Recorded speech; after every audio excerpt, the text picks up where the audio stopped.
Should I, well, not I, like more so you, buy a house in 2022? Is now a good time? Well, that's the million-dollar question.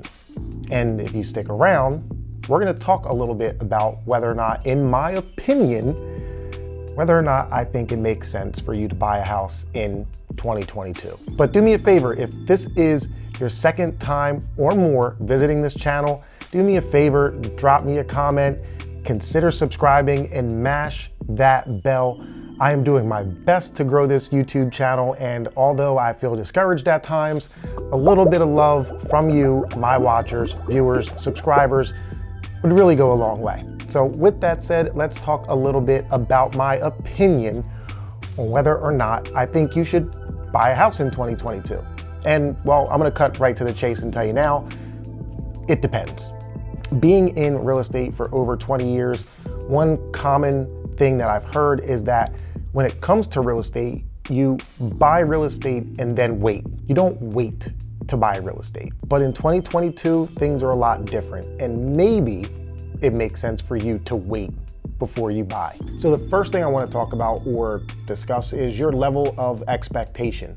When I talk to some people, they think that the market is just going to crash, and at that point, they're going to swoop in and get these deals that are just unheard of or that make them feel a lot better than buying a house in today's market. At the end of the day, real estate has always proven to be a solid investment. Yes, if you look at things historically, there have been some dips when it comes to real estate values, but overall, if you were to take a look at real estate or the value of real estate 20 years ago or 30 years ago, I promise you, you'd be surprised at the difference in value. We're probably somewhere about 300% of what homes used to cost about 30 years ago. So if we were to take a look at real estate 30 years ago, and let's just say a home that was selling for roughly $100,000, well, that same home in 2022 would probably sell for more than $300,000. So overall, real estate has proven to be a safe place to put your money. So if you're thinking that prices are going to come down 20, 30, 40%, more than likely you're not right. I'm going to go out on a limb now and say that you're probably wrong. And although you may see some prices come down, they're not going to be that drastic. I think where you may see some deals or opportunities moving forward, if you do decide to wait, would be actually finding houses that aren't on the market. And this is something where people have gotten deals on real estate for years upon years, decades upon decades, but finding opportunities where maybe someone is having a hardship or something to that extent might be where you benefit if you are going to hold off. But values are not going to just tank. They're not going to become 50 cents on the dollar.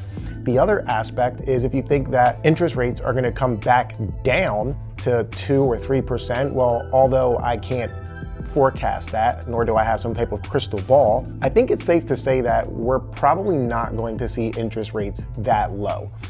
Interest rates in the 2 and 3% range were historical.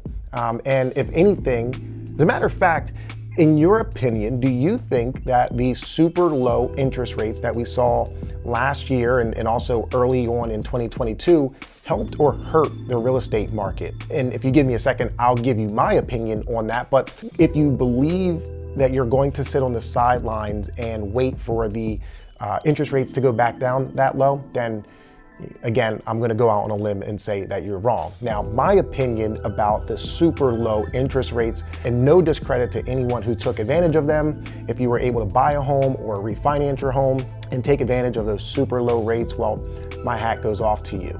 But in my opinion, I don't think it was the best thing for the real estate market. As a matter of fact, I think it was very toxic for the real estate market. And what it did was it created a sense of FOMO, fear of missing out.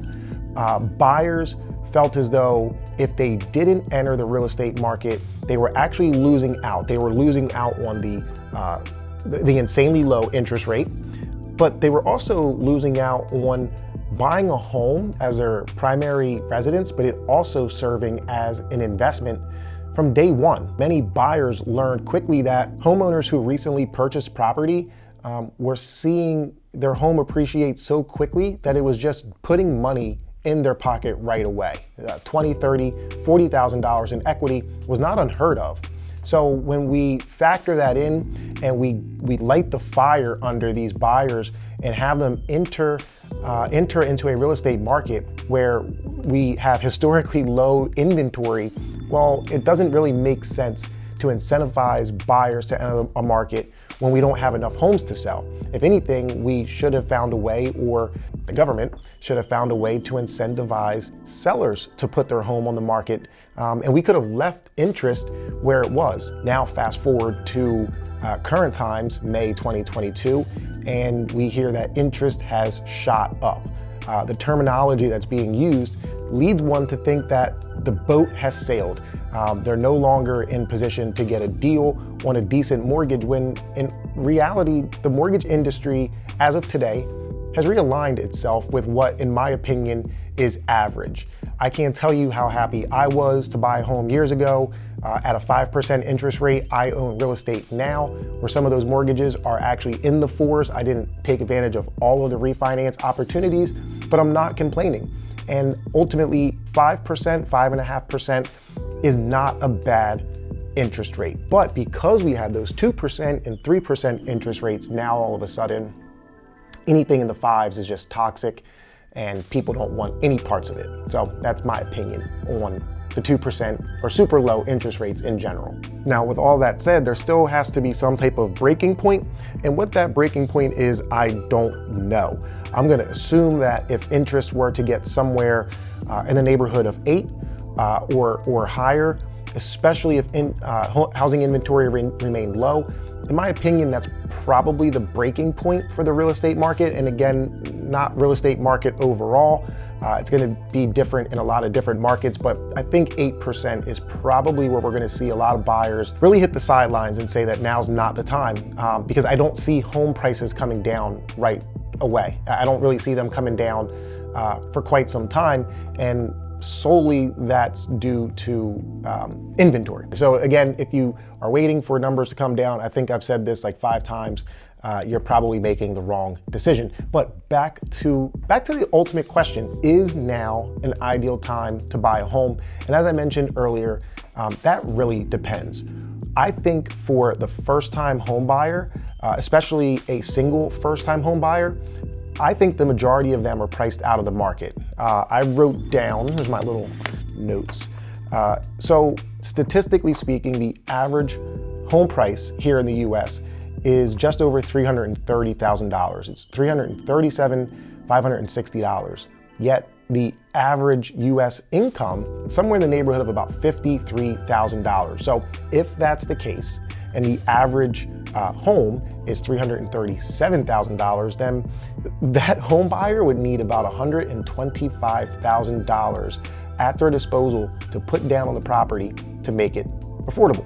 I don't know many first-time home buyers that have $125,000 at their disposal that they can put down at any given time. So I think if you are the first-time home buyer who does not have much liquidity, you may be priced out of this real estate market. Now, if you are a couple or have multiple streams of income and you are well above that average, then maybe you have not been priced out of the market, but very soon you might be.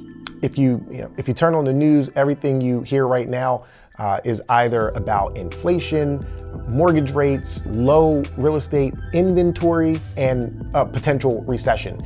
And with the exception of a recession, we know the first 3 things are accurate. We know that inflation is crazy. We do know that interest rates have gone up, and we do know that there is limited housing inventory. But whether or not we are in a recession or going through a recession is still yet to be seen. Ultimately, none of those 4 things independently concern me. Ultimately, they are things to be aware of, but none of them independently would put me in a position where I would say it's a bad time to buy a home. But for the first time ever in history, we are actually looking at a situation where we have all 3 or possibly 4 of those factors on the table at once. We possibly are going through a recession. We are possibly going to see interest rates continue to climb, more than likely we will continue to see low housing inventory, and we will continue to deal with inflation. So when you factor all four of them together, that does create some type of concern for me.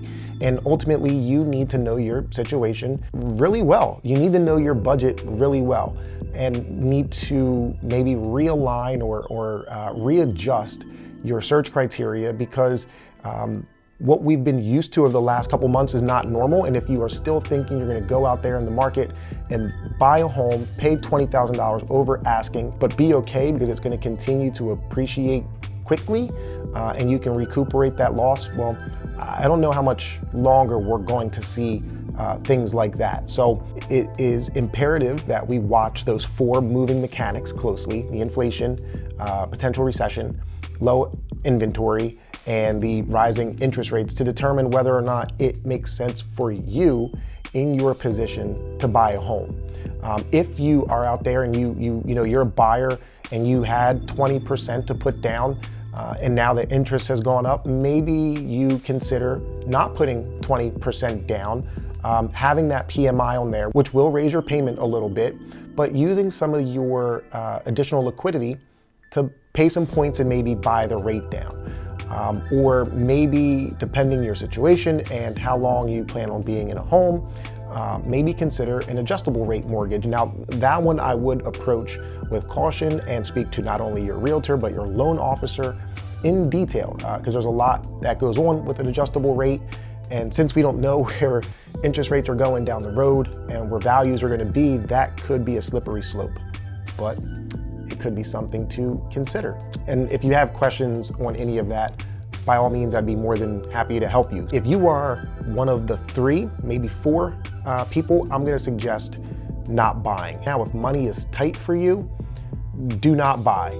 I think that applies for pretty much any time. If money's tight, do not buy a home.